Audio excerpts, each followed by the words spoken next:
Ladies and gentlemen, I'm Vincent Price, and welcome to my world.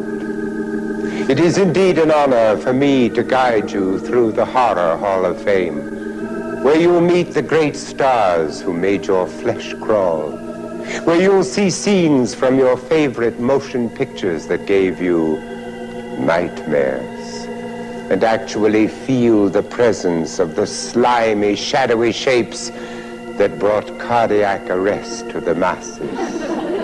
What's that you say? You don't believe there is a Horror Hall of Fame? Try and move your neck. For those of you who are faint of heart and weak of stomach, I must warn you, this program is filled with chills, suspense, horror, the weird and the gruesome. It's a lot like Let's Make a Deal. Tonight you're privileged to be the first to enter the Horror Hall of Fame, an evening I'm sure you won't forget. Good evening, Zuckman. You're right on time. Yes, it has been a long time, Zuckman. He always was a leg man. Is everything in order? Except you. Good. By the way, Zuckman is the curator of the Horror Hall of Fame and the world's foremost authority on horror. Ta-da! He was raised by a family of wealthy vampires. Some say he was born with a silver fang in his mouth.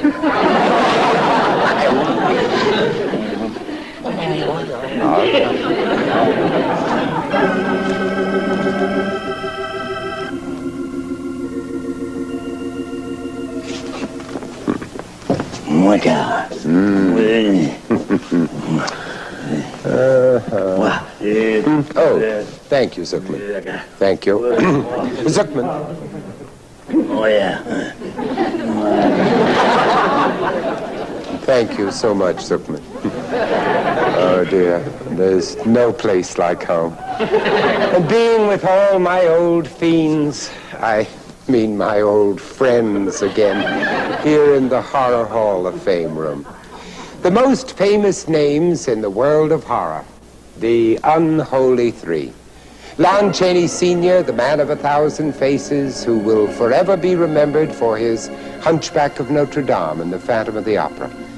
Boris Karloff, who came to us as a Christmas present in 1931 as Frankenstein's monster. And the 500-year-old undying Count Dracula, the great vampire figure, Bela Lugosi. Now, Lon Chaney Sr. left us a son, Lon Chaney Jr. His contribution was the unfortunate lycanthrope Larry Talbot, the Wolfman. And who can forget the Lord High Minister of all that is sinister, Peter Lorre. Peter first came to the attention of the American horror fans in the picture Mad Love. It was later remade by Doris Day, called Pillow Talk. I don't find your raucous sense of humor very amusing, Mr. Price. One more comedic outburst, and I shall be forced to remove your tongue and use it as a topping for my antipasto. She's married to my Uncle Pasto. Uncle Pasto and Antipasto. Ladies and gentlemen, welcome the brilliant actor whose fine characterizations have immortalized so many luminaries in the Horror Hall of Fame, Mr. Frank Gorshin. Frank! Very nice of you, Vincent. Very nice of you. Very nice of you. Sit down. You're making fun of me. No, I'm not at all. Vincent, it's nice to be here. It's nice to have you here. It's outside. It's raining outside, and my car broke down. The bridge is out, and I need a place to stay for the night. Well, you're in luck. We happen to have a spare room.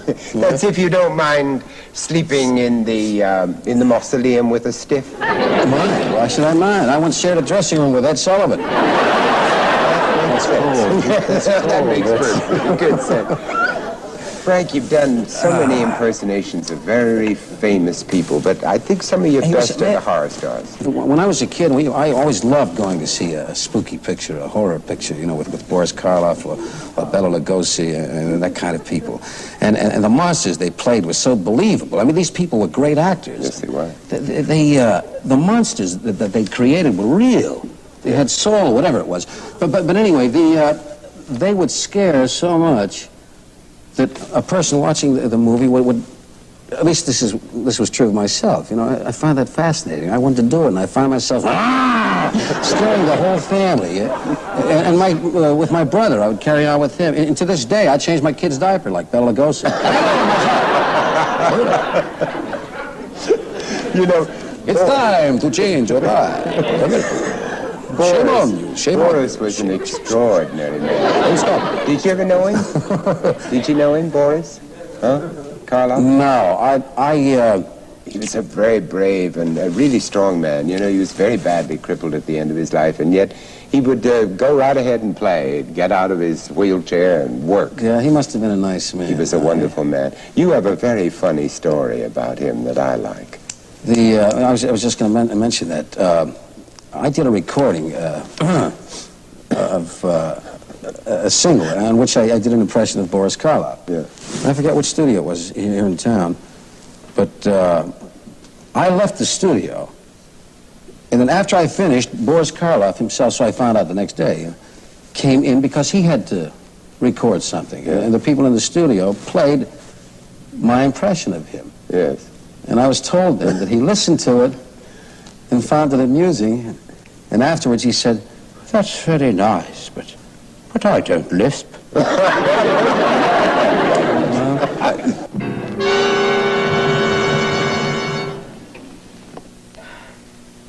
How do you do? I knocked, but there was no answer, so I took the liberty of entering. The signs clearly say to keep out. You must have seen them. Yes, I saw them. Then by what right have you entered this house? I've come to visit the Whitleys. Oh? I am now Whitley. Well, sir, actually, it's Susan I came to visit. Susan? My daughter's not receiving visitors. I must ask you to leave. Is the way you treat all your guests? Guests? Guests are invited. I don't remember having invited you. Now, who are some of the others? Peter Lorre. Peter used to do the greatest imitation of himself. I did a lot of pictures with him, and he'd hold his nose like that, and then it sounded just like Peter Lorre. But nobody knows that, excepting you and me. It's our little secret. And now, I shall play to you for the last time. How about Lugosi? Do a little Lugosi. Yeah, I do, but I just did. I changed my kids' diapers. The other cat, who played the mummy? Was it Karloff? That was Karloff, too. Oh, it was Karloff? Yes, yeah. You know, I loved doing the mummy. Yes, I did, too. I used to do him. What fascinated me, can you see John Wayne playing the mummy?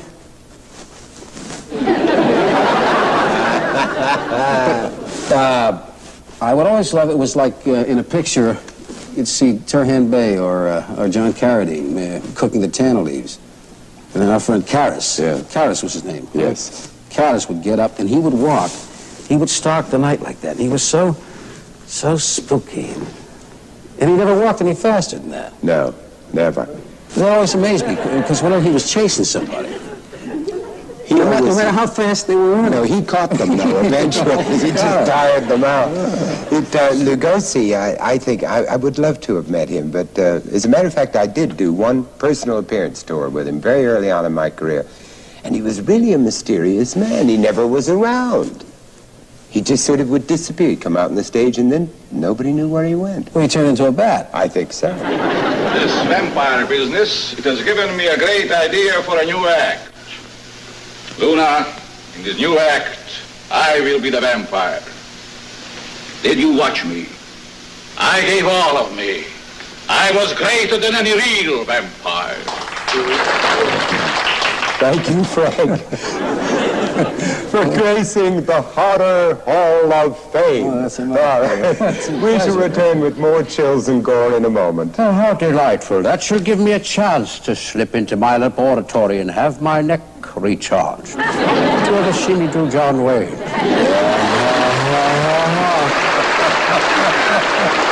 Examples? Boo. Did I frighten you? Good. You know, thanks to your hearty appetite, horror films have never been more popular than they are today. Have you seen the lines of people trying to get in to see The Exorcist? As a matter of fact, we have a special wing in the Horror Hall of Fame for today's films. Films that have produced new and exciting stars, like England's Peter Cushing and Christopher Lee, the current popular incarnation of Count Dracula. And, of course, this gentleman, bon vivant, art critic, gourmet, lady killer. Your hands will shake and he, too, will die under your knife. A few remaining minutes are all you have. Because when the acid reaches him, he will have a face like mine.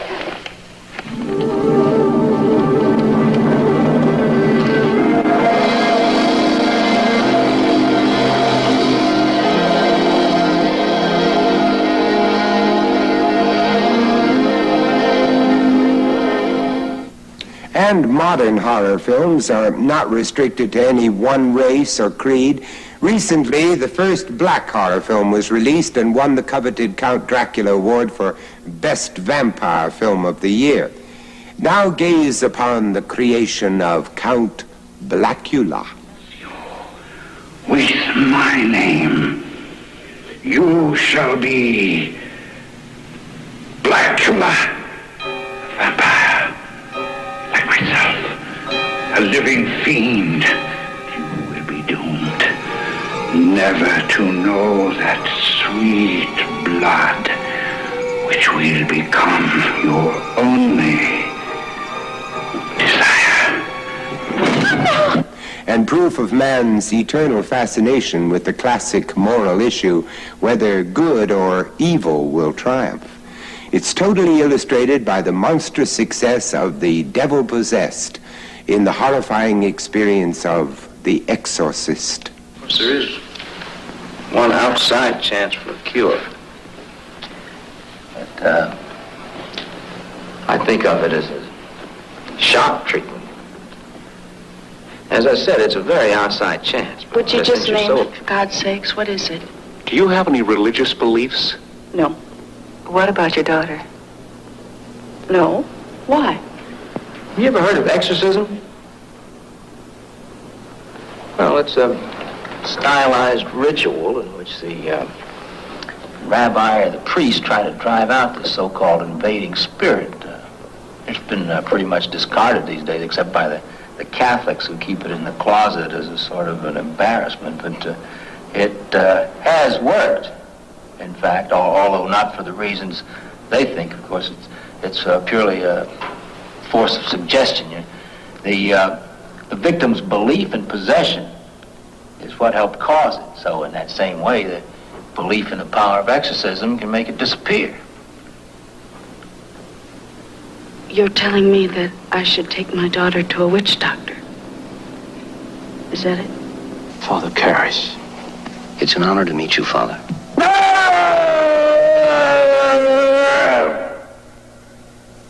Are you very tired? No. I'd like you to go quickly across to the residence, Damien, and gather up a cassock for myself, 2 surplices, a purple stole, and some holy water. And your copy of the Roman ritual, the large one. I believe we should begin. Do you want to hear the background of the case first, Father? Why? Now, ladies and gentlemen, I would like to introduce...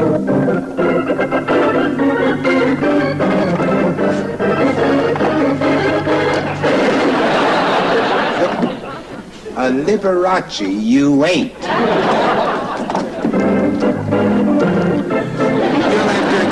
Zuckman, this is the first time he's played before a live audience.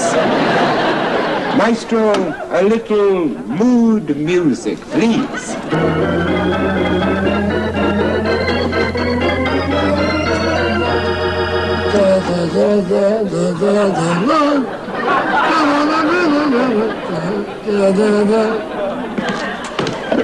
We are now in the famous laboratory of the Horror Hall of Fame, presided over by the great-great-grandson of the original Dr. Frankenstein, Dr. Murray Frankenstein, who has devoted the last 25 years of his life to the construction of what I understand to be the greatest monster in the history of mankind. Tonight, he has agreed to devote a few minutes of his precious time to us.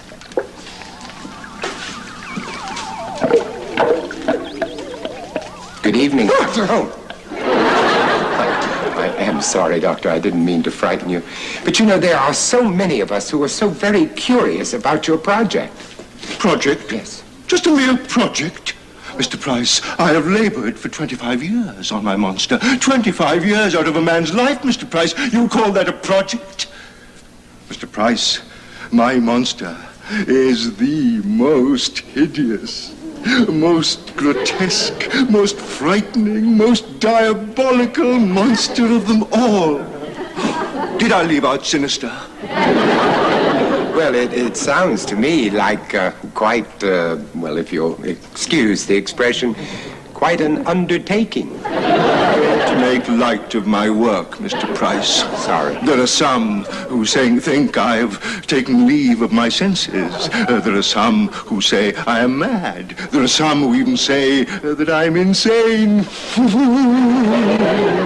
Do you? Well, no, frankly, I just think of you as one of the boys.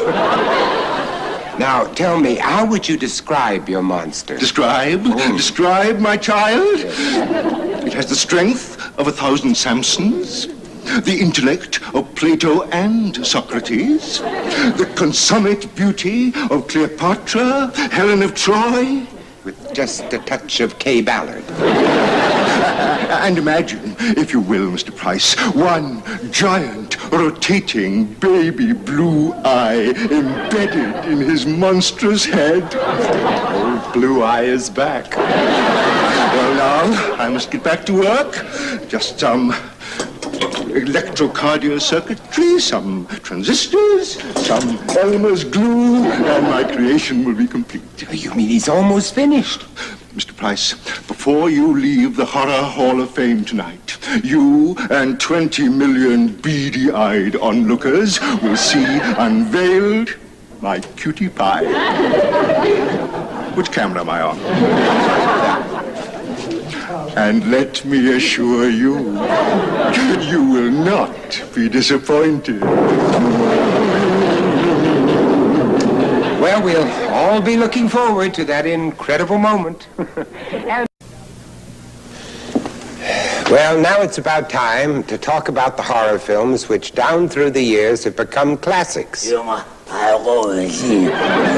now, Zuckman. No, one of those and I really get ugly. No, why don't you take your little rat for a walk, huh? And don't forget to change his flea collar.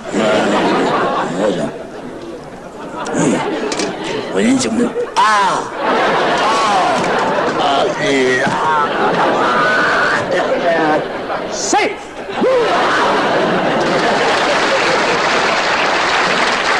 Well, let's see now. Where was I? Oh, yes, the classics. Since 1897, there have been over 7,000 pure horror films made. The most popular, and one that's been made and remade many times, is Robert Louis Stevenson's classic Dr. Jekyll and Mr. Hyde, about the dual nature of man, with the evil split off taking dominance over the good side. Dr. Jekyll was actually the first man who could truthfully say, "The devil made me do it." Now, who could ever forget Conrad Veidt as the shrouded night figure in the cabinet of Dr. Caligari, or the menacing presence of Paul Wegener in The Golem? And then, in 1922, from Germany, came the first surviving Dracula film, Nosferatu, magnificently interpreted by a skeleton of a man, Max Schreck, and the never-to-be-forgotten Lon Chaney Sr. as the Hunchback of Notre Dame, and his unforgettable portrayal of Eric of the Catacombs in The Phantom of the Opera. Those who saw him finally unmasked as the Phantom gazed, as one critic said, upon the naked face of horror. Whenever he went to a restaurant, he always got the best table. And then there is a charter member of the Horror Hall of Fame who has lent his poesque presence to innumerable great horror films. And that can be only one man, the frighteningly distinguished Mr. John Carradine. Lovely to see you again. Nice to see you, Vinny. Thank you. In a long time. It has been a long time. I think the last time we saw each other was in a film which, while it was not a horror film, was certainly a horror. Yes, it was a long one, that's for sure. John, you know, you have been connected with the classics and with horror films, but I think one of the fascinating things to go back into is the background of horror in the theater. Tell us a little bit about it. It goes a long way back. Yes. I did one of those original horror plays on Broadway with Elizabeth Bergner. What was that? The Duchess of Malfi, by John Webster, who was a contemporary of Shakespeare. And the whole Jacobean theater actually was based on horror and revenge. And then, of course, there's always a little touch of the Grand Guignol, too, yes. Which helps a bit. Yes, it does. A few heads rolling on the floor. Never heard a picture in the world. I think one of the most fascinating ones was a surrealist film, really, that went way beyond its time. 20 years later, you know, I met the man who played in it, Conrad Veidt. He came up to the door one time to ask his way somewhere, and I nearly fainted. It was The Cabinet of Dr. Caligari.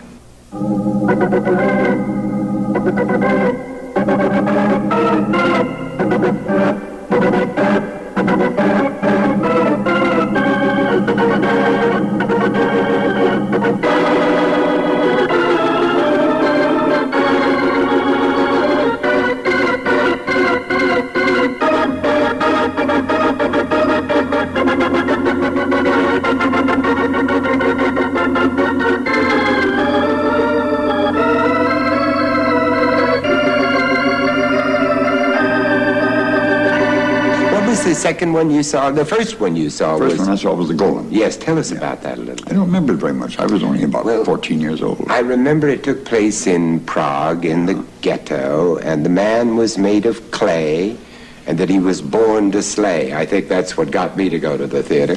He was made to help the situation, but then he turned on the people. The Golem, a real frightener. I think he was the first sort of robot character. Yes, he was. Yeah. And he wore the Star of David on his shoulder. And you pushed it. You pushed it and he did things. Look at that face. Look at that face. Oh, there he boy, is. What a Superman. Yes. Didn't they push that star? Yes, no. He took the star off of him, you see, and then that killed him. My Lord, people have been doing that to me for years. And they fall forward. Yes. With that headpiece on, he had to turn back. Tell us something about John Barrymore, who was a great friend of yours. I only met him once, and I've always been jealous of you. Oh. Yeah. Well, you know, he had his own sense of the macabre. Yes. He owned a vulture, which he bought in Chile, or in Peru. Peru, I think it was. And he used to sit on a perch in his home up on Tower Road. Yeah. And they would sit together, nose to nose. And Barrymore thought it was love.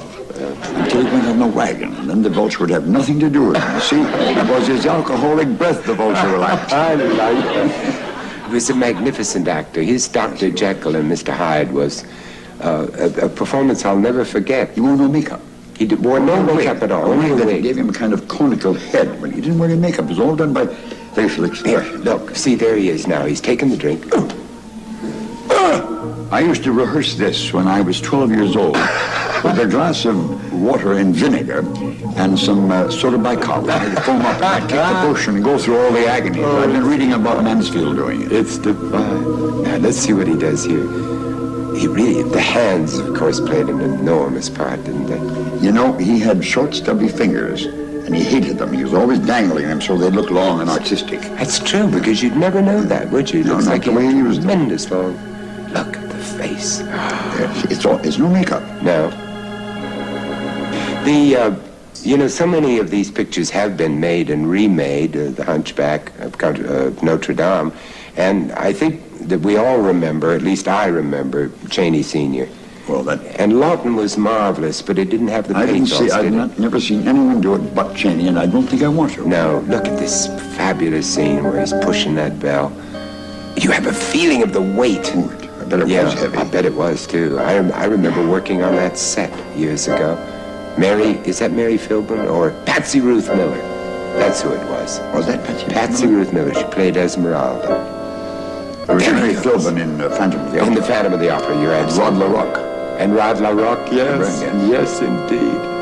Yeah. Oh, boy. John, you played in quite a few horror films. No, it wasn't Rod LaRocque. It was Norman Carey. It was Norman Carey. Yes, Carey, it was indeed. Yes, yeah. But, you know, you and I have never played in a horror film together. No, and I've never played a monster. I never played a monster. I was offered one and turned it down. Yeah. I turned down Frankenstein. Well, after doing... Boris took it. You're kidding. I turned it down. You're kidding. No, I'm not. Oh, that's... They sent me out to the makeup department, and the makeup man started mixing up a bowl of plaster, and I, being a sculptor, knew just what he was up to. Yeah. He made a life mask, and I said, wait a moment, what is this? What is this? Yeah. He said, this is, you play a monster. I said, oh, do I have any dialogue? He said, no. I don't have any dialogue. No, you're just blunt. So this is not for me, and I walked out. Oh dear. 3 months later, they got Boris, and he took it. It did I never regretted it, and he never ceased to regret it. But now you and I did do something sort of vaguely in common. I did the second Invisible Man picture, The Invisible Man Returns. And let's see now. You know, in talking about the other. I did a bit in the first one. In the first one, you I did. played a semi-such a yokel with a frowsy mustache, a muffler, and a bowler hat who goes to a phone booth and calls the police and says, I just saw the Invisible Man. The Phantom of the Opera was played by several people, wasn't it? It was played by, let's see, of course, Lon Chaney Sr. to begin with. I think that there's Mary Philbin, look. See? Yeah. And she's going to take off the mask. Oh, I remember this He's scene. sitting at the organ. Yes. Yes. Oh, and he turns around, and your blood turns cold. Oh, don't take it off, Mary. Don't. No, that's right. No, don't. Oh, she's going to do it. There.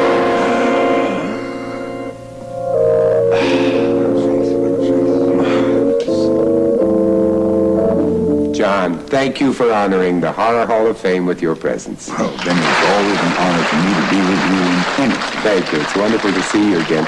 And I'll have Zuckman show you to the door. Oh, never mind the door. I'll just seep through the wall. John? John? John? You know, he does that when the check comes, too.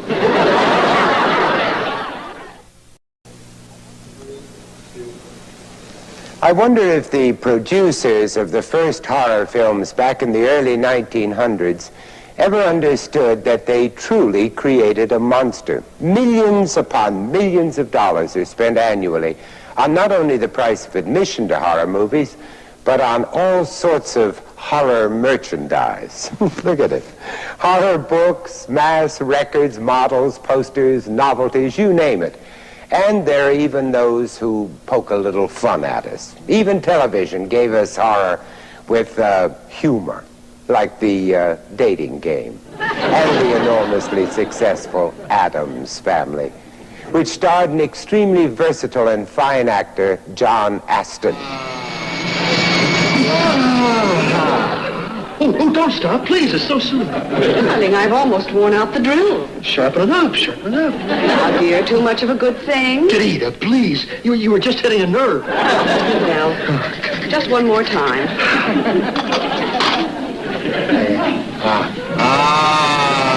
And now the Horror Hall of Fame welcomes Mr. John Astin. John, please, be seated. I would like to make you feel at home. This is your kind of house, isn't it? Thank you. Yes, very cozy. I must say, I was a tremendous fan of the Addams Family and of Charles Addams, forever and ever. Thank you. Well, so was I. Yes. But it was such a fun show. It was kind of a healthy show. Yeah, it's interesting you say that. a couple of articles appeared by psychiatrists saying that the Addams Family was probably the healthiest show on the air because, despite the fact it was a weird family to the outside world, it was a very loving family. And, it was. There was a great deal of communication. I never thought of it as a horror show. No, I never did either. It was a comedy. Just sort of like Home. Yeah. That scene we just saw with the dentist, I mean, that was really homey. Yeah, I think what Addams did in the cartoons really gave me the key for my character, and I always thought he was spoofing the cliche. Yeah. And using the device of horror, such as "May I borrow a cup of cyanide?" Yes, I love it. And Carolyn Jones and Jackie Coogan, all those super Ed Cassidy, people. Yes, they were a wonderful bunch of people. Wonderful to work with and very, very talented. What do you think of all this stuff? I think it's kind of fun. Well, the horror business is really something today. You know, you can take a walk along Hollywood Boulevard. You can see Frankenstein faces and vampire fangs, weird, freaky creatures of every shape and color, and that's without going into the stores. Well, we can say that again. And don't forget Wax Lips. How could I forget Wax Lips? Remember Wax Lips? She was a lovely girl, wasn't she? Yes. Now, for example, here is one of the world's best-selling magazines, The Famous Monsters of Filmland. It's edited by one of the foremost authorities on horror, Forrest J. Ackerman. This is a kind of cartoon of him, but I love it. He's from Harwood, California. Yeah. Forgive me for that. And there's even here's Phantom of the Opera. Oh, this one. You know, this is. I believe this is patterned after Fred Gwynne, who played Herman Munster. On the Munsters. On the Munsters. And here is, you know, a Phantom of the Opera model. It glows in the dark. See? And here's a Godzilla model. And that one glows in the dark, too. And during the energy crisis, you can ride it to work. Well, I think you have a monster cookbook back there. Yes, there is one, yes. It's Eye of Newt, Pate of Yak, some of your favorites. Very good. And 33 ways to make goulash. And there's also a recipe in there for the official cocktail of your cocktail, the Horror Hall of Fame. Yeah. 2 parts vodka, 2 parts embalming fluid, leaves you breathless for 11 years. And let us not forget horror fashions. I won't forget them. No, very big thing. There he is. The lovely Zuckman. The lovely Zuckman is wearing the latest in monster T-shirts. This model is a size 48 portly cadet. Extra short.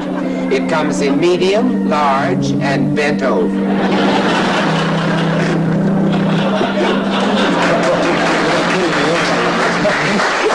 No. I suppose we've had a lot of fun with horror in the last few years. Yeah, some people have gone too far, though. You know, imagine Billy the Kid meets Dracula, and Bambi meets Godzilla.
Now, wasn't that just sweet? Instead of hatching a baby dinosaur, she hatched a baby chick. I didn't remember the title. I saw that movie 5 times. That was from Dinosaurs, when dinosaurs ruled the earth. And believe me, they knew exactly what they were doing, too. And John Landis, a young filmmaker, gave us some real schlock.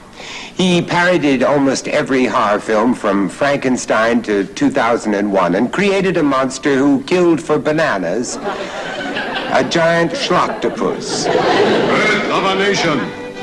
Then, Gone with the Wind. 2001, A Space Odyssey. Love story. See you next Wednesday. And now, schlock.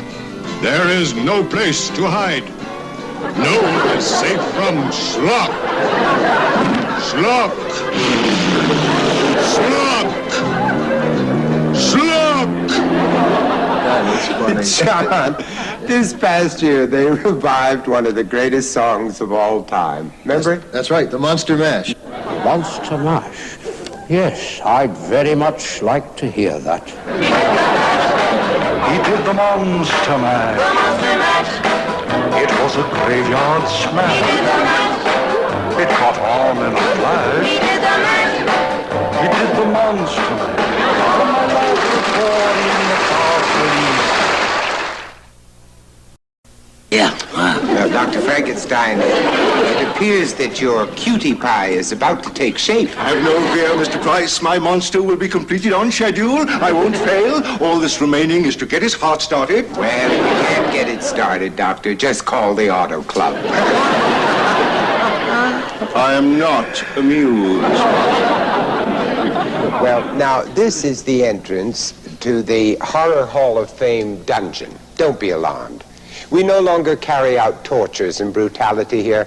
The stretching rack, the Chinese boot, the bed of knives, all those goodies are gone. Now, as you will see, it is our makeup room. And it's proven very useful, because when actors get into full horror makeup, they get a little weird sometimes, and some of them have to be locked up. I know a few actors who should be locked up without makeup. But enough about Phyllis Diller. Now, let's welcome a man who lives with the many faces of horror, because he is the artist who creates and designs the various kinds of monster makeup. He won the very first Oscar ever awarded for outstanding makeup achievement for The Seven Faces of Dr. Lowe. Mr. William Tuttle. Bill? How are you? Good to see you again. Well, we worked a long time ago together in the Three Musketeers. Three Musketeers. You were head of makeup at MGM at that time. Right. Tell me about some of the people that you've made up over the years. There's a photo over there of Bela Lugosi. What was that in? Well, that was for the very first picture I worked as a makeup artist. Oh, for heaven's sakes. And that was called Mark of the Vampire. Jay Novello is in Atlantis, and this is one of the stages of his transition from man into animal. This is Arthur O'Connell in a picture in which he was placed in a centrifuge and whirled at a terrific rate of speed, facing outward. The next is Tony Randall as the Abominable Snowman. One of the difficult things that always seems to me is to take a very pretty woman. Like, I know that you did Sophia Loren in The Lady L. What did you do to her? I mean, you had to make her age? Yes, she had to be, 80 to 85 was the age that they How old was she when she was young? I mean, she was 18 to 20. 18 to 20, okay. And with Sophia, that's quite a challenge to, acquire 80 years. I know. I think that one of the things that is always frightening is the agony that you go through putting on makeup. But we're going to give you a real challenge tonight, Bill. We're going to put you to the supreme test. You are going to make a monster out of one of Hollywood's prettiest and most talented young ladies. She was the star, or one of the stars, in one of the biggest hits now, the American Graffiti. And so, may I introduce you to Miss Candy Clark? Candy, I must say, that's a lovely place to come out of. Isn't she? What do you think now? Take a look at that, Bill. That's a challenge, isn't it? That is a challenge. Huh? Think you can make me I don't know look why it is. I always get the most difficult jobs to do. Well, Bill, you get to work, and you just wait a minute, and we'll see how Bill Tuttle gets along with Candy Clark. Hey, any calls from me?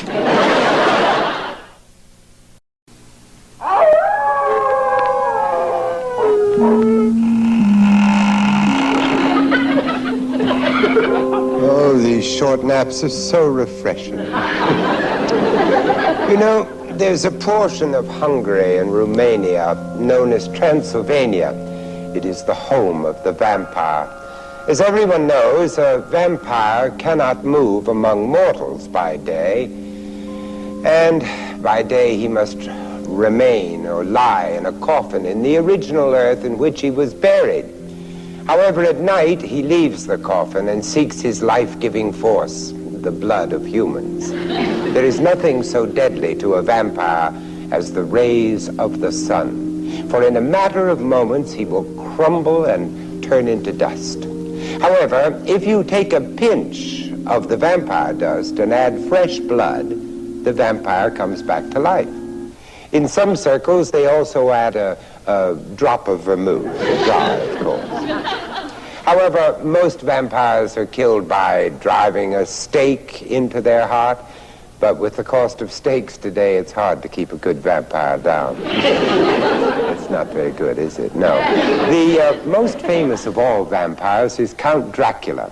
Did he exist? Does he exist? Well, our next guest knows all about that. He is Raymond T. McNally. He's co-author of In Search of Dracula and Dracula, a biography of Vlad the Impaler. Raymond. Good to see you. Good to see you. Last time we met was on a talk show in New York, and we were tasting wine. This time, let's have a little taste of blood, shall we? Now, tell me something. The Dracula legend is based upon Vlad Țepeș, is it? Țepeș. Țepeș, huh? It means impaler in Romanian. Țepeș does. Yes. I see.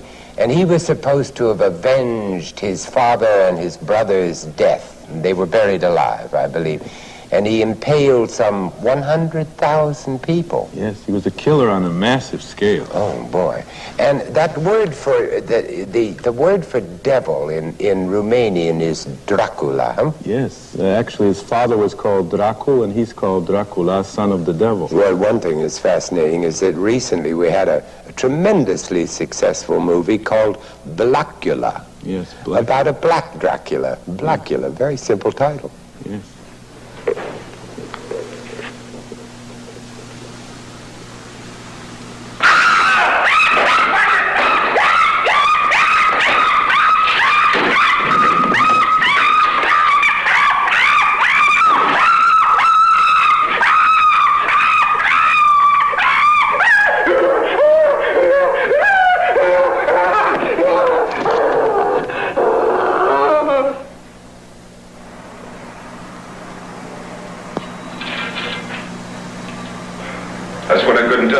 Raymond, you're a real authority on all the myths and legends connected with Dracula, but one of them that really fascinates me is why Dracula, why the vampire, doesn't throw a reflection in a mirror.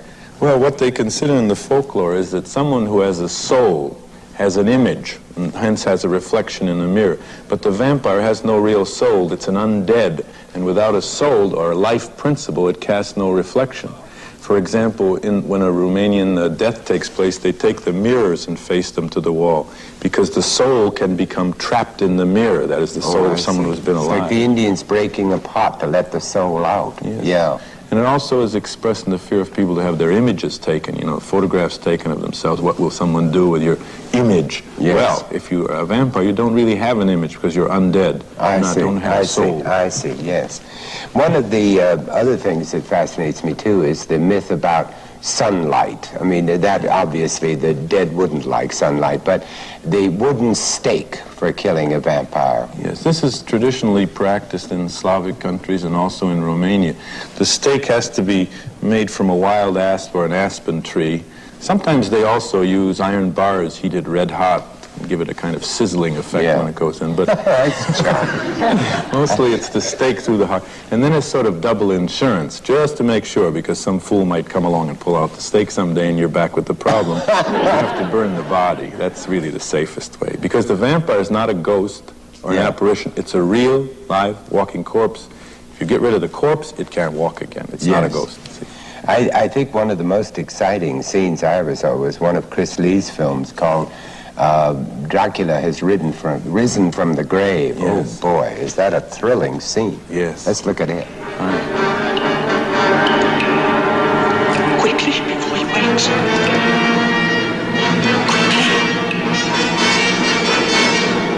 must do it now.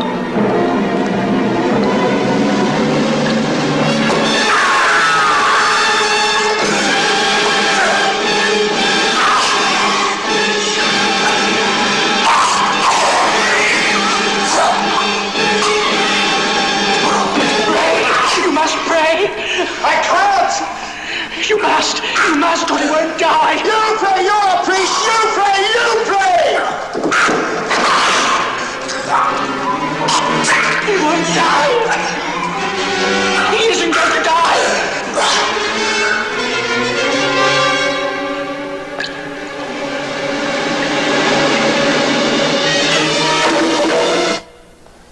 Well, he didn't make it, did he? No, he pulled it out himself. I know it. That's unfair to organized vampires. Raymond, it's really been thrilling talking to you, and I loved your first book and your second book, and I can't wait to read the third one that's coming up. Thank you very much. What is it called? It's called The Clutch of Vampires. The Clutch of Vampires. It's like a covey of quail or something. Actual accounts of real horrors, that is, actual people who say they saw these things occur. Yeah. And I think that's what the American people are particularly interested in today, and what makes it different from the late Middle Ages or from the 40s, that is interested in real horror. Yes. Actual documented cases of things that really happen, rather than something from someone's wild imagination. That's fascinating. Thanks a million. Thank you. Right.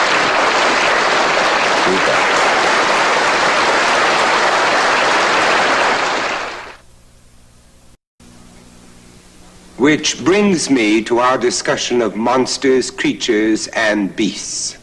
What is a monster? It's a smile turned upside down.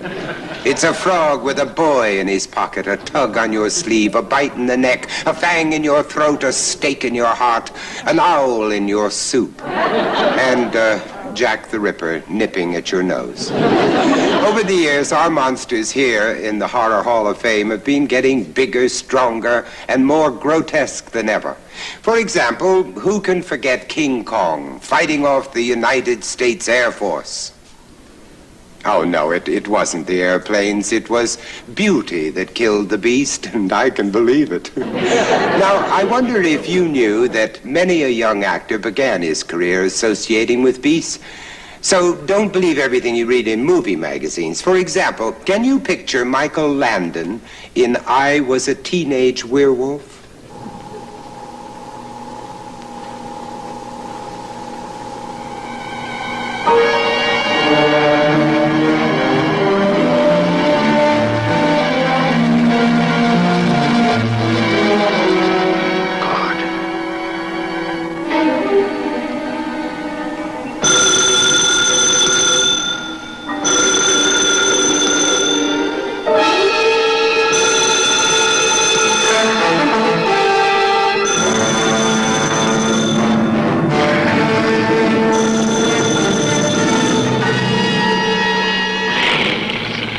Stop him!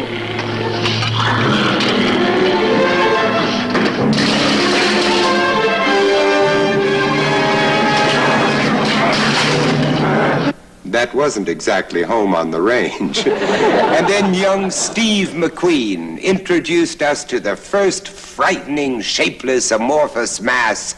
It creeps, it leaps, it slides, it glides. The Blob. What? Hey. Who's in the store? Huh?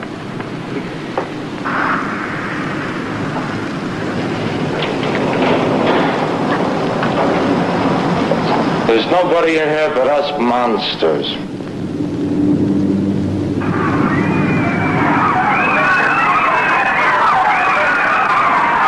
Dave, the theater.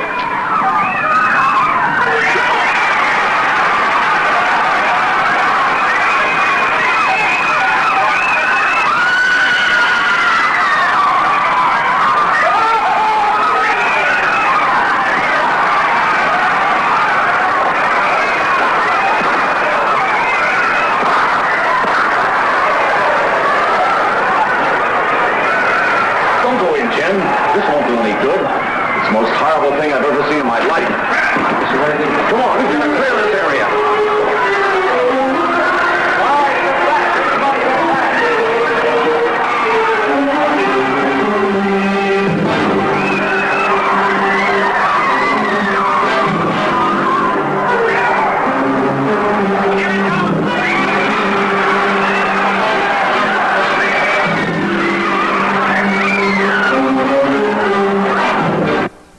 Remember the fella that crushed cars with a single blow and 8 policemen for breakfast? Of course you do. Ray Bradbury's Beast from 20,000 Fathoms.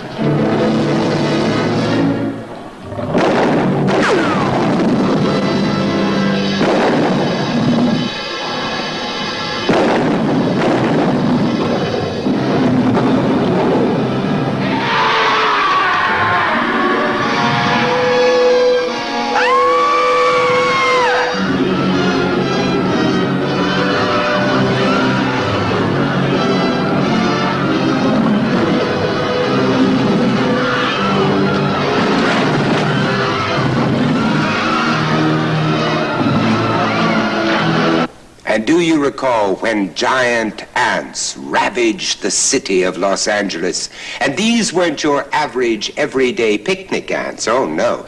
It wasn't your bologna sandwiches they were after. It was you. Them.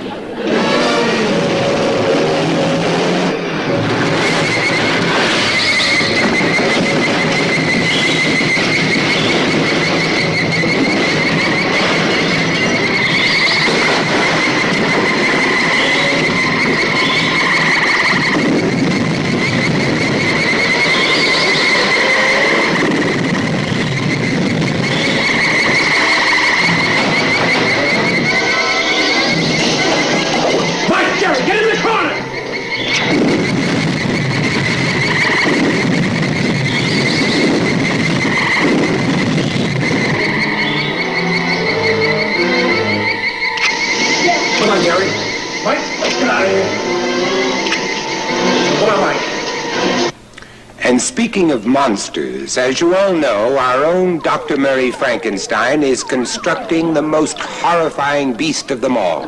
Let's look in on Dr. Murray Frankenstein now. Ah, Mr. Price, as always, your timing is perfect. We're about to throw the switch which will activate my monster's brain. Oh, well, this is the moment we've been waiting for, Doctor. The world will be forever in your debt. I'm not that kind of doctor, Mr. Price. I don't expect payment for my work. It's payment enough for me to know that I have created the most powerful monster in the world. Well, let's hope your monster works on the side of good and not evil. Mr. Price, nobody is perfect. He should know. Stand back. Zuckman, throw the switch. Zuckman, did you hear me? I said throw the switch.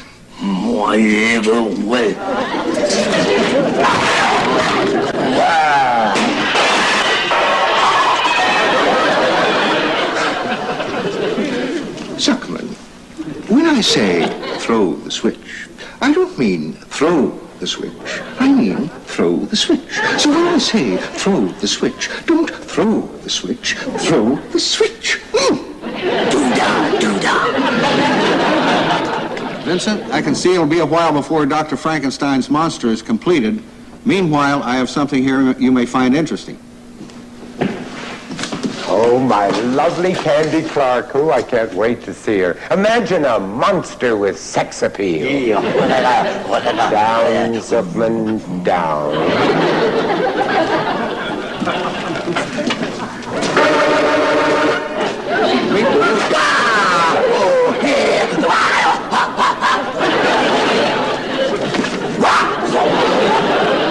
Well, he has to have his little scamper, you know. The new Candy Clark. Oh, isn't I hope you like lovely? her. She's lovely, Bill. Thank you. You're my kind of girl. Thank you.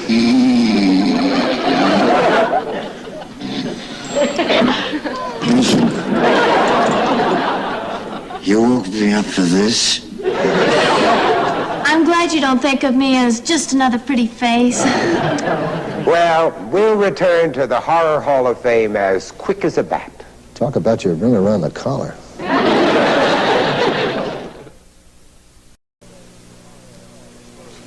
You know, here in the Horror Hall of Fame, we have some authentic and incredible artifacts. I mean, for instance, here's a hand. Well, no, it's a claw. It's a claw from a famous motion picture called The Thing from Another World. And this is the face of Schlock. Yes. And this is an android from the Time Traveler, I think it was called, Time Traveler.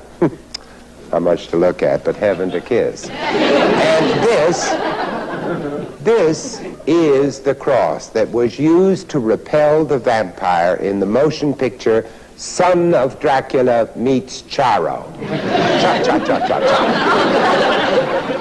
You know, in case it didn't work, on the back of it is written Charlton Heston's home phone number. Vincent Price. Yes. The Horror Hall of Fame is proud to announce, this was your life. This was your life. John, I am not dead yet. Vincent, that's what they all say. Vincent, your career really blossomed when you played opposite Helen Hayes on Broadway in Victoria, Regina. Why shouldn't it have blossomed on my first part? All right, and then you came to Hollywood and you took a giant leap forward. You were the voice of the Invisible Man in Abbott and Costello Meets Frankenstein. You didn't know I knew that. One of my best parts, absolutely. And then in 1953, you made your first truly pure horror film, House of Wax. The House of Wax in 3D. Everything I ever loved has been taken away from me. Not you, my Marie Antoinette, for I will give you eternal life.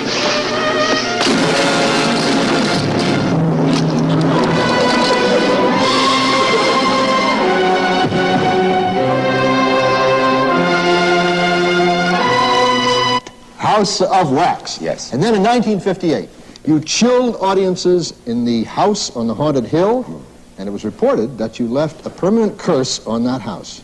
No, that's not true. No, I went up and exercised it just the other day. And now, who better than Vincent Price to portray the characters of one of the greatest writers of horror, mystery, and intrigue, Edgar Allan Poe, when you starred in The Pit and The Pendulum. Do you know where you are, Bartolome? Don Medina, I am Francis Barney. I will tell you where you are. You are about to enter hell, Bartolome. Hell! The netherworld, the infernal regions, the abode of the damned, the place of torment, pandemonium, Abaddon, Tophet, Gehenna, Naraka, the pit, and the pendulum. The razor edge of destiny. And in 1963, you and several of your confreres decided to have a little fun with Edgar Allan Poe's The Raven. The Raven. Oh, that was the most fun I think I ever had in a picture. And you know, that was Jack Nicholson's first part. It was? Yes, one of his very first parts. It's got a long way since then. Yeah, I'm not sure. You're not going to drink it. What did you think I was going to do? Take a bath in it?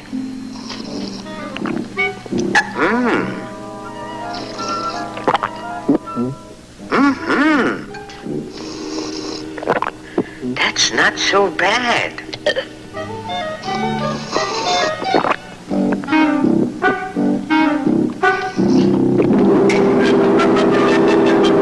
In 1971, a great honor was bestowed upon you when you completed your 100th film, The Abominable Dr. Fives. Yes, be sure you get that abominable in there. Yes. I thought it was abdominal, but that's not true. I was there at the premiere. Were you? Yes. Yes, I remember you were there at the premiere. Yeah. You do? Yes, I do.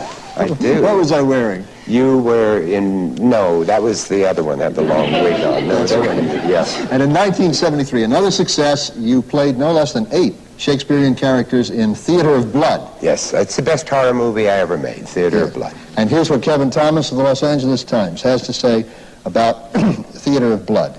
If horror pictures were taken as seriously in America as they are all over the world, then Theater of Blood should receive an Academy Award. Yeah, I love that. And let us not forget, Vincent, your latest picture, in which you play, of all things, a horror picture star in the soon-to-be-released Madhouse. Oh, why didn't he take me and let you live? Now he must die. The Dr. Death that we created, he must die. I am not afraid. There is always room for more in the coffin of time. The instinct is alive within me. And you, Dr. Death, are you afraid? No. No, you're going home. Come. Lights! Camera!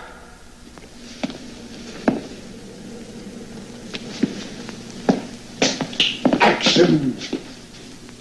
Now I must play the final scene.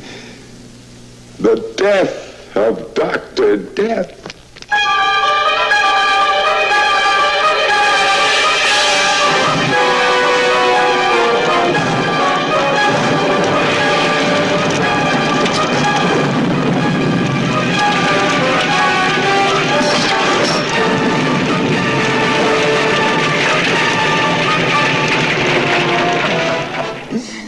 Vincent Price, you are a wonderful credit to the motion picture industry, and tonight, in your honor, the Horror Hall of Fame and your friends are all waiting with a big party at Forest Lawn. They'll be dancing till all hours of the morning to the music of the Grateful Dead, and a free gift certificate for a burial at sea. Oh, that's marvelous.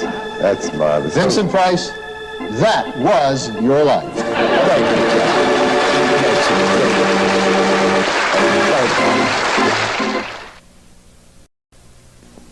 Well, that great moment has arrived when Dr. Murray Frankenstein will unveil his great super monster. If any of you frighten easily, I beg of you, please put on a blindfold. Frankenstein! Dr. Frankenstein! Murray! Dr. Frankenstein, what happened? Monster! He went mad! Berserk! Oh, yes, of course. It's the old monster goes bananas and runs through the wall. He's escaped! My child, my beautiful child! My 25 years of work! I must find him. Zuckman, which way did he go? No. I really don't know. Oh, dear. I am going to find my monster, Mr. Price. And when I do, is he gonna get it?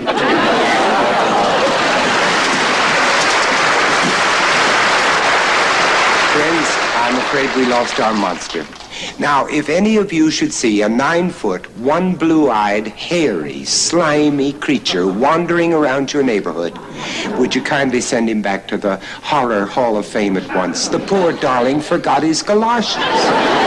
Which way did you say he went? Well, actually, Florence left a message for Forget him. it. Candy Clark. Candy Clark. Oh, Candy!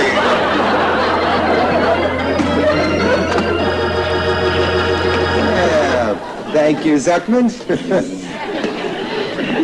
And thank you, all my friends, for a marvelous evening. Oh, would you get me my cane and my cake? And thank you all for visiting with me in the Horror Hall of Fame. I trust we'll meet again sometime in a crypt or a catacomb or in a fog or a cemetery or a supermarket. Who knows? Good night.